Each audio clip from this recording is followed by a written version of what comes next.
Welcome to Affairs Cloud. My name is Vikas Rana. We are one-stop solution for current affairs. You can find our Crack Current Affairs course on our application exclusively for current affairs, where you will be getting daily, weekly and monthly current affairs on regular basis.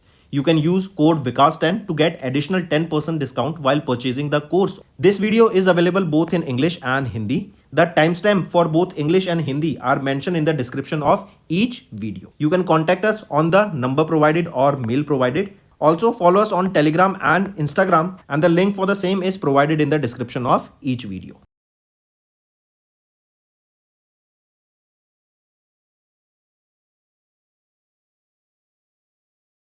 Also students, we have started a new initiative that is of handwritten notes. It is helpful to understand the news daily, time saving and very useful for your revision. We aims to cover 15 questions via handwritten notes in upcoming bank exams. These handwritten notes are available on daily current affairs content PDF at our mobile application and website careerscloud.in. Only our Crack Current Affairs subscribers will be able to access these handwritten notes. A sample PDF of the handwritten notes will be available in the description. Hello everyone, कैसे हैं आप सब? I hope आप सब अच्छे होंगे। तो दोस्तों, आज की वीडियो में साइंस एंड टेक के हम इंपॉर्टेंट करंट अफेयर्स डिस्कस करेंगे फॉर नवंबर मंथ। सेशन पसंद आए तो वीडियो को लाइक ज़रूर करना, एंड अगर आपने अभी तक सब्सक्राइब नहीं किया है तो जल्द से जल्द सब्सक्राइब कर लो। We are one stop solution for current affairs. Students, हम डेली करंट अफेयर्स की वीडियो सुबह 5 बजे अपलोड कर देते हैं। Weekly current affairs, monthly current affairs and topic wise regularly upload किया जाता है, जिससे आपकी लर्निंग में कोई कमी ना आ सके। चलिए स्टार्ट करते हैं। सबसे पहला कि किस कंट्री ने रिसेंटली लॉन्च किया एक नया group of satellites known as the Yaogan 4303 satellites, ताकि नई टेक्नोलॉजीज को टेस्ट किया जा सके लो अर्थ ऑर्बिट में। तो यह है चाइना के द्वारा ये सैटेलाइट लॉन्च की गई है। सिमिलरली चाइना के द्वारा एक और सैटेलाइट लॉन्च की गई, जो कि है 3 सैटेलाइट्स है, टिएंगपिंग 3 सैटेलाइट्स, राइट। ये भी चाइना के द्वारा ही लॉन्च की गई है। मूविंग ऑन, उस स्पेसशिप का नाम बताओ जो लॉन्च किया गया चाइना के द्वारा विद 3 एस्ट्रोनॉट्स ऑन बोर्ड। उसका नाम रहेगा शेंजू 19, राइट। इसको लॉन्च किया गया था लॉन्ग मार्च 2F रॉकेट की मदद से, करेक्ट। एंड ये है स्पेसशिप शेंजू 19। नेक्स्ट, किस ऑर्गेनाइजेशन ने अनवेल किया एक प्रोटोटाइप 6 टेलीस्कोप्स का known as the engineering development unit telescope, ताकि ग्रेविटेशनल वेव्स को स्टडी किया जा सके आउटर स्पेस में। तो ये टेलीस्कोप नासा के द्वारा यहाँ पे ऑर्गेनाइजेशन के द्वारा अनवेल किया गया था इसका प्रोटोटाइप, एंड मिड 2030 तक ये एक्सपेक्टेड है कि ये बन के रेडी हो जाएगा, करेक्ट। एंड ये जो प्रोटोटाइप है ये आपका जेरडोर मटेरियल से बना है, राइट। ये एक एम्बर्ड कलर्ड ग्लास सेरामिक मटेरियल है जिसका नाम है जेरोडोर। नेक्स्ट है, इन विच सिटी इंडिया का पहला Mars and moon analogue mission को अभी रिसेंटली लॉन्च किया गया। देखो, ये बेसिकली लेह लद्दाख में लॉन्च किया गया, क्योंकि लेह लद्दाख में जो हम देखते हैं ना, लो टेम्परेचर्स होते हैं, लो ऑक्सीजन होती है, राइट, एंड लो आपको यहाँ पे टेम्परेचर्स देखने को मिलते हैं, जिससे क्या होता है एक सिमिलर काइंड ऑफ कंडीशंस हम इस्टेब्लिश कर सकते हैं मून एंड मार्स के ऊपर, राइट। तो वहाँ पर वेरियस टाइप ऑफ टेस्टिंग करने के लिए, राइट, एक्सपेरिमेंट्स कैरी आउट कराने के लिए कि वहाँ पे हमारा जो इक्विपमेंट्स है वो कैसे टेस्ट कर सकते हैं, तो उसका एक ग्लिम्स लेने के लिए लेह लद्दाख में यहाँ पे ये पहला Mars and moon analogue mission को लॉन्च किया गया। Next, what is the name of the blue mineral in which water is trapped, forming a massive underground ocean of about 700 kilometers below the Earth's surface? Mental के नीचे ये यहाँ पे scientist के द्वारा एक बहुत मैसिव 3 टाइम्स जो वाटर हमें सरफेस पे देखने को मिलता है, उससे 3 टाइम्स वाटर यहाँ पे हमें मिला है, राइट। वो एक मटेरियल में ट्रैप है, वो लिक्विड फॉर्मेट में नहीं है, वो रिंग वुडाइट मटेरियल में ट्रैप है। बेसिकली ये क्या है, ये आपका एक रिंग वुडाइट एक मटेरियल होता है, राइट, जिसमें आपका हम देखेंगे जो क्रिस्टलाइन स्ट्रक्चर्स होते हैं, जिसमें आपका ये पानी ट्रैप है। और ये 3 टाइम्स जो ओशन पे हमें पानी देखने को मिलता है ना, उससे 3 टाइम्स ज़्यादा हमें यहाँ पे साइंटिस्ट को पानी देखने को मिला है 700 kilometre below the earth surface. Next, किस कंट्री ने भी रिसेंटली 55 सैटेलाइट्स को लॉन्च किया using a Soyuz 2.1B rocket including 2 Iran satellites? तो वो है रशिया। रशिया ने यहाँ पे सोयूज 2.1B रॉकेट की मदद से 2 ईरान सैटेलाइट्स को अभी स्पेस में लॉन्च किया।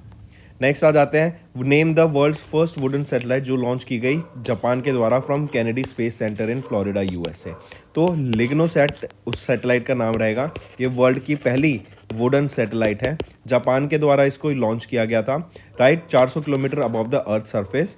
एंड ये जो वुड है ना, इसका नाम है होनोकी। ये भी याद रखेंगे कि उस वुड का क्या नाम है जिससे पहली वुडन सैटेलाइट बनाई गई थी, तो होनोकी। Next, which country has recently launched the Mitsubishi Heavy Industries H3 rocket carrying the Kiramaki No. 3 defense satellite? तो किस कंट्री के द्वारा? जापान के द्वारा ये लॉन्च किया गया था। नेक्स्ट आ जाते हैं, उस साउथ कोरियन कम्युनिकेशन सैटेलाइट का नाम बताओ जो कि स्पेसएक्स के द्वारा भी लॉन्च की गई थी। तो वो है Korea set 6A। Falcon 9 rocket की मदद से इसको लॉन्च किया गया था स्पेस में, एंड ये 23rd फ्लाइट है फैल्कन 9 फर्स्ट स्टेज बूस्टर की। नेक्स्ट, किस कंट्री ने अभी लॉन्च किया अपनी second satellite ZimSat 2 on the Soyuz 2.1B rocket? Russian rocket की मदद से लॉन्च किया गया था इसको, राइट। एंड ये जिमसैट 2 किसकी सैटेलाइट है? ये आपके जिम्बाब्वे की सैटेलाइट रहेगी, right. ZimSat. Next, name the recently discovered Saturn size exoplanet by international team of scientist from physical research laboratory. तो उस सैटर्न साइज एक्सोप्लैनेट का नाम क्या रहेगा? वो है TOI 6651b। नेक्स्ट, किस सैटेलाइट को रिसेंटली लॉन्च किया गया स्पेसएक्स के फैल्कन 9 रॉकेट की मदद से इन फ्लोरिडा USA? तो क्या नाम रहेगा? वो है GSAT 20, करेक्ट। इसी को हम GSAT N2 के नाम से जान सकते हैं, राइट। एंड ये NSIL new space India limited के द्वारा डेवलप की गई थी, एंड ये NSIL एंड स्पेसएक्स का पहला कॉपरेशन रहेगा, या फिर एक हम कह सकते हैं पहला एक कोलैबोरेशन रहेगा फॉर सैटेलाइट लॉन्च। NSIL की बात करूं तो ये इसरो का कमर्शियल आर्म है। Next, what is the name of the constellation of 6 next generation satellites that was introduced by Pixel in November 2024? तो Fireflies इस सैटेलाइट का नाम रहेगा और कॉन्स्टलेशन का नाम रहेगा। पिक्सल के द्वारा इसको लॉन्च किया गया है, राइट। बेंगलुरु कर्नाटका बेस्ड ये स्पेस स्टार्टअप है पिक्सल, एंड ये फायरफ्लाइज एक अर्थ के चारों तरफ सैटेलाइट्स का कॉन्स्टलेशन बनाएगा, correct. Constellation of 6 next generation hyperspectral satellites. देखो 6 सैटेलाइट्स का कॉन्स्टलेशन तो हम इसको नहीं कह सकते, बहुत कम है, लेकिन still it will be a constellation. Next, which laboratory has recently developed indigenous technologies for manufacturing silicon carbide wafers and fabricating gallium nitride high electron mobility transistors along with monolithic microwave integrated circuits? तो कौन सी laboratory इनको बना रही है? तो वो है solid state physics laboratory. Next आ जाते हैं, किस ऑर्गेनाइजेशन ने लॉन्च किया छठा flight test of the Starship rocket to expand the envelope on ship and booster capabilities? तो वो है स्पेसएक्स। नेक्स्ट, अच्छा एक चीज और, गल्फ ऑफ मैक्सिको में द जो सुपर हैवी बूस्टर था ना उसको क्रैश किया गया गल्फ ऑफ मैक्सिको में, राइट। लेकिन अगर आप देखें तो अभी गल्फ ऑफ मैक्सिको का नाम चेंज करके क्या किया जा रहा है? Gulf of America, right. ये चेंज हो सकता है गूगल के द्वारा, प्रेसिडेंट ट्रम्प के द्वारा इसको रिकमेंड भी कर दिया गया है, पास भी कर दिया गया है, but let's see what's happen. Next, किस कंपनी ने रिसेंटली कंप्लीट किया 9वां human space flight and 28th flight for the New Shepard programme? देखो ये NS-28 न्यू शेफर्ड प्रोग्राम ये किसका है? ये आपके ब्लू ओरिजिन का रहेगा, राइट। ये मार्क करके चलेंगे। Next, name the recently unveiled China's 5th generation stealth fighter jet during the 15th China international aviation and aerospace exhibition जो जुहाई चाइना में है, राइट। तो क्या नाम रहेगा 5th generation stealth fighter jet का? तो वो है शिनगैंग J-35। तो दोस्तों ये थे हमारे आज के इंपॉर्टेंट करंट अफेयर्स। अब आ जाते हैं रिवीजन पार्ट पर, जिससे आपकी लर्निंग में कोई कमी ना आ सके। Next, who has been appointed as the board member in the new interim Asia boxing body, जो कि अभी एशिया के इंक्लूजन के बाद वर्ल्ड बॉक्सिंग में यहाँ पे बनाई गई है। तो किनको अपॉइंट किया गया है बोर्ड मेंबर? तो अजय सिंह को यहाँ पे अपॉइंट किया गया है बोर्ड मेंबर। नेक्स्ट, किस ऑर्गेनाइजेशन ने प्लानिंग की है टू एक मिशन लॉन्च करने के लिए, जो कि एक all women scientific lunar mission रहेगा? सितंबर 2026 तक इसको लॉन्च किया गया, जहां पे गर्ल्स स्टूडेंट्स रहेंगी, राइट। आपकी 6ठी से 9वीं क्लास तक की गर्ल्स स्टूडेंट्स रहेंगे फ्रॉम 108 कंट्रीज। तो कौन सी ऑर्गेनाइजेशन है? वो है स्पेस किट। नेक्स्ट, आपको बताना है which among the following are correct with respect to the medical journal Nature Aging in December 2024। अगर यहाँ पर देखें तो option A and option C सही है, बी गलत है। यहाँ पे स्विट्जरलैंड ने टॉप किया, सेकंड पे आ जाता है Norway, then Denmark, then Sweden, then Iceland respectively. फिर वो यहाँ पे बोला जा रहा है कि इंडिया की रैंक है 23rd अमंग 143 कंट्रीज। तो नहीं, in this nature ageing index जो इंडिया की रैंक है वो है 123rd। अब यहाँ पे ऑप्शन तीनों सही है। नेक्स्ट आ जाते हैं, किस एंशिएंट लव सॉन्ग को अभी यूनेस्को के इंटेंजिबल कल्चरल हेरिटेज लिस्ट में ऐड किया गया है? उस सॉन्ग का नाम है save the लिंका, right. Intangible mean जिसको आप टच नहीं कर सकते, राइट, जिसको आप सिर्फ फील कर सकते हैं, महसूस कर सकते हैं, या वो कोई प्रोसेस है, जैसे सॉन्ग हो गया। टेंजिबल हो जाता है जो आपके मॉन्यूमेंट्स होते हैं, राइट, उनको हम बोलते हैं टेंजिबल कल्चरल हेरिटेज। नेक्स्ट आ जाते हैं, अभी आरबीआई ने रिलीज करी half yearly publication of the financial stability report, जो अलाउ करती है joint assessment of sub committee of the financial stability and development council. As per the report, जो लिक्विड कवरेज रेशियो है of the banking system, it has been decline from 135.7% to 128.5% in September 2024। Next, which of the following accounts are listed in the RBI's new guidelines effective from 1 January 2025 for mandatory closure. तो कौन सी यहाँ पे list की गई हैं? Dormant accounts, zero balance account and inactive accounts यहाँ पे लिस्ट किए गए हैं, ABC। Next, who has been recently appointed as the secretary general of the Indian Ocean Rim Association secretariat in Mauritius succeeding Salman Al Farisi, जो कि Indonesia के हैं। तो किनको यहाँ पे अपॉइंट किया गया है सेक्रेटरी जनरल?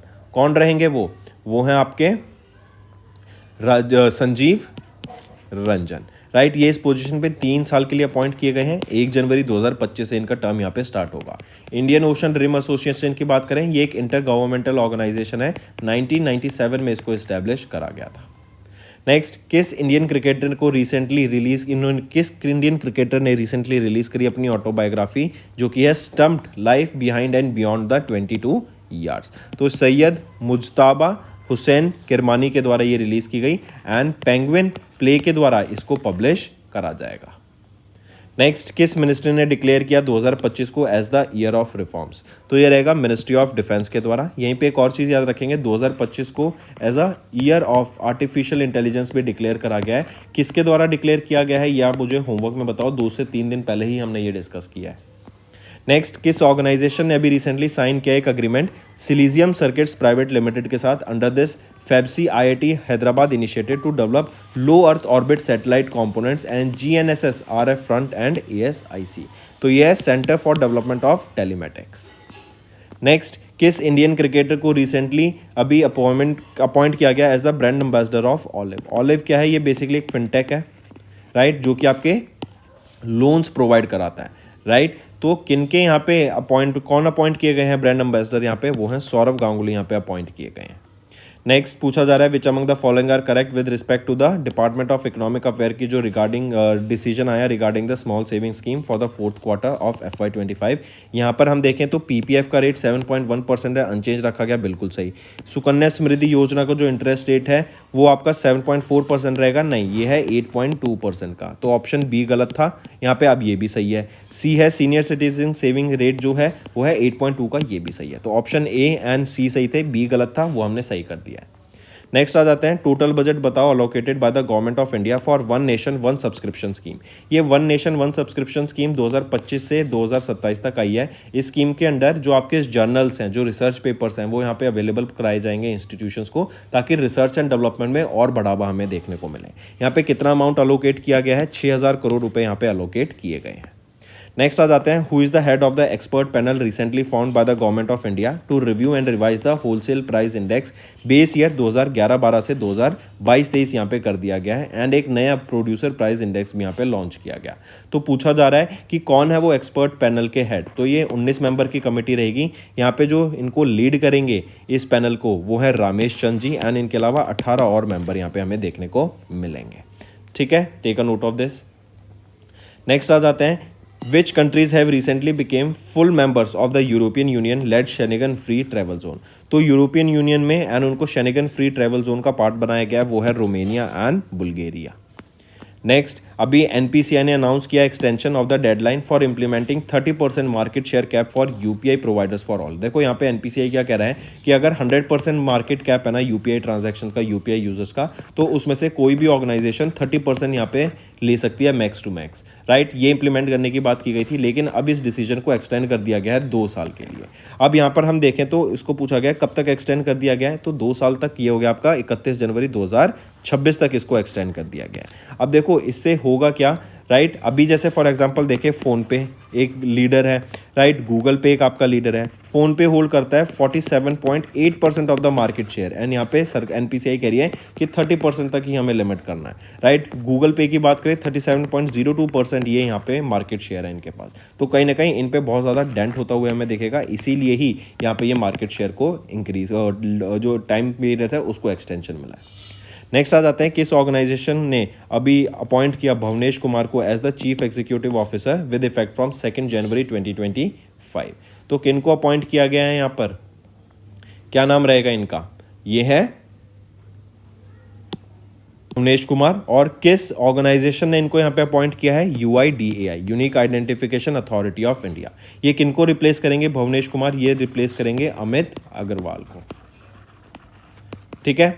नेक्स्ट, किन्हों को who has been recently appointed as the new chairman of Indian REITs association. Indian REITs association के कौन अपॉइंट किए गए हैं नए चेयरमैन, वो हैं Alok Agarwal. Take a note of this, Alok Agarwal यहाँ पे अपॉइंट किए गए हैं।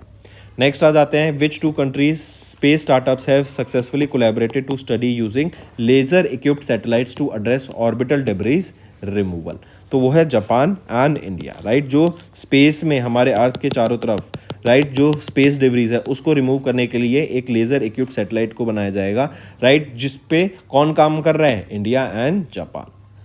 नेक्स्ट, अभी प्राइम मिनिस्टर नरेंद्र मोदी ने इनॉग्रेट किया एंड ले किया foundation stone of various flats, जो कि है 1675 फ्लैट्स। आपके झुग्गी झोपड़ी जिनकी हटा दी गई थी उनको यहाँ पे फ्लैट्स दिए जाएंगे। इसी के अलावा वर्ल्ड ट्रेड सेंटर यहाँ पे लॉन्च किया गया, correct. And prime minister Narendra Modi, right, इन्होंने वीर सावरकर कॉलेज का भी फाउंडेशन स्टोन ले किया, कहाँ पर, न्यू दिल्ली में।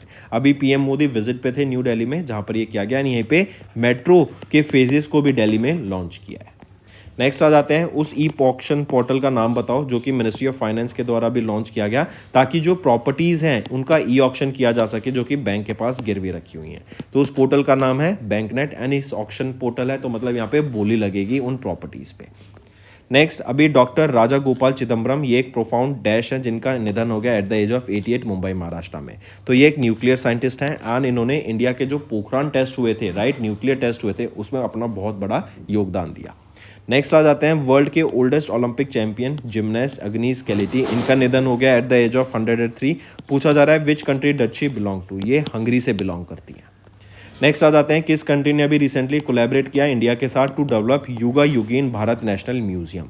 तो ये म्यूजियम इंडिया एंड फ्रांस मिलके बना रहा है, करेक्ट। कहाँ पे बना रहा है ये इंडिया में न्यू दिल्ली में ही बनेगा ये म्यूजियम।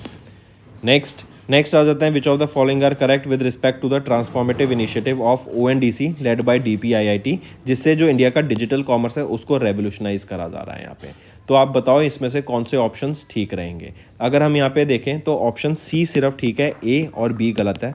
ए कह रहा है कि ONDC was incorporated as non profit, बिल्कुल सही। अंडर सेक्शन 8 कंपनी, बिल्कुल सही, राइट। एंड दिसंबर 31 2021 को इसको बनाया गया था, तो बिल्कुल सही। And authorise capital of 1000 crore rupees, नहीं 500 करोड़ की लागत से इसको बनाया गया था। तो ऑप्शन ए अब सही है। बी कह रहा है कि इन्वेस्टर्स जैसे NABARD, HDFC bank, BSE, SIDBI, ICICI bank, world bank इनके पार्ट रहेंगे, तो बिल्कुल सही, सब ठीक है, लेकिन वर्ल्ड बैंक यहाँ पे पार्ट नहीं रहेगा। अब आपका ऑप्शन बी भी बिल्कुल सही है। नेक्स्ट, इंडिया एंड मालदीव, इन्होंने अभी रिसेंटली एक MOU साइन किया है for the execution of the 3rd phase of dash. तो मालदीव में high impact community development projects बनाए जा रहे हैं, उसका जो 3rd फेज है उसको यहाँ पे अभी एग्जीक्यूशन की बात की गई। नेक्स्ट आ जाते हैं, किस बैंक ने अभी रिसेंटली रिसीव किया approval from RBI to merge with Cosmos cooperative bank limited of Pune Maharashtra with effective from 6 January 2025। तो ये रहेगा national cooperative bank limited. Next है, उस नए मार्स ड्रोन का नाम बताओ जो कि इंजूनिटी हेलीकॉप्टर का लेटेस्ट वर्जन रहेगा, सक्सेसर रहेगा, ताकि जो मार्स प्लैनेट है उसको हम और बेटर एक्सप्लोर कर सके। तो नाम रहेगा मार्स चॉपर। नेक्स्ट, किस ऑर्गेनाइजेशन ने भी रिसेंटली बिल्ड करी 2 फास्ट पेट्रोल वेसल्स जो कि है अमूल्य 1272 एंड अक्षय 1273, एंड इनको लॉन्च किया गया by Vandana Agarwal for the Indian coast guard. तो ये कौन बना रही हैं, ये दोनों फास्ट पेट्रोल वेसल्स ये बनाई जा रही हैं गोवा शिपयार्ड लिमिटेड के द्वारा, ठीक है, take a note of it. Next, किस बैंक ने अभी रिसेंटली अप्रूव किया raising of the long term bonds worth 10,000 crore rupees in a single और मल्टीपल ट्रांचेस ड्यूरिंग FY25, ताकि इंफ्रास्ट्रक्चर एंड अफोर्डेबल हाउसिंग को फाइनेंस किया जा सके। तो वो रहेगा बैंक ऑफ बड़ौदा। नेक्स्ट आ जाते हैं, किस कंपनी ने अभी रिसेंटली पार्टनर किया बैंक ऑफ बड़ौदा के साथ for 5 more years to enhance financial inclusion in the underserved regions of India. वो है टाटा कंसल्टेंसी सर्विसेज। नेक्स्ट आ जाते हैं, अभी recently union minister of steel and heavy industries doctor HD Kumar Swamy, इनके द्वारा सेकंड राउंड लॉन्च किया गया है PLI स्कीम का, प्रोडक्शन लिंक्ड इंसेंटिव स्कीम का, जिसको बोला गया है PLI स्कीम 1.1। ये स्पेशलिटी स्टील के लिए लॉन्च किया गया है। 5 प्रोडक्ट्स यहाँ पे रहेंगे इसके अंडर। पूछा जा रहा है जो ये PLI स्कीम 1.1 आई है, ये कब से कब तक की आई है, तो ये FY26 से लेके FY2030 तक इसको लॉन्च किया गया है। नेक्स्ट, उस नई स्पेशलाइज्ड वीज़ा कैटेगरी का नाम बताओ जो कि मिनिस्ट्री ऑफ हेल्थ अफेयर्स के और मिनिस्ट्री ऑफ होम अफेयर्स के द्वारा भी लॉन्च की गई, फॉरेन स्टूडेंट्स के लिए लॉन्च की गई है जो कि अपनी हायर एजुकेशन परस्यू कर रहे हैं इंडियन इंस्टीट्यूशंस में। तो 2 वीज़ा लॉन्च किए गए हैं, एक है ई स्टूडेंट वीज़ा एंड एक है ई स्टूडेंट एक्स वीज़ा। ई स्टूडेंट वीज़ा लॉन्च किया गया है स्टूडेंट्स के लिए जो पढ़ेंगे यहाँ पे, and E students x visa launch किया गया है इन स्टूडेंट्स के डिपेंडेंट्स के लिए। ठीक है, नेक्स्ट आ जाते हैं, where was the north east region streets meet 2025 की हुई, जहाँ पे राजीव रंजन सिंह के द्वारा इसको चेयर किया गया था। जनवरी में हुई थी, ये हुई आपकी गुवाहाटी असम में। मार्क करेंगे, इंपॉर्टेंट है, north east region states meet. Next आ जाते हैं, अभी फाइनेंशियल इंटेलिजेंस यूनिट इंडिया, इन्होंने एक साइन किया MOU with IRDAI to foster cooperation in the areas critical to what, it is for the criticals to anti money laundering, right. जो भी money laundering हो रही है उसको रोकने के लिए ये यहाँ पे लॉन्च किया गया। नेक्स्ट आ जाते हैं, किस कंट्री ने अभी रिसेंटली या कौन सी कंट्री 10th फुल मेंबर बन गए हैं ब्रिक्स के, तो वो है इंडोनेशिया। यहाँ पे 10th फुल मेंबर बन गए हैं ब्रिक्स के।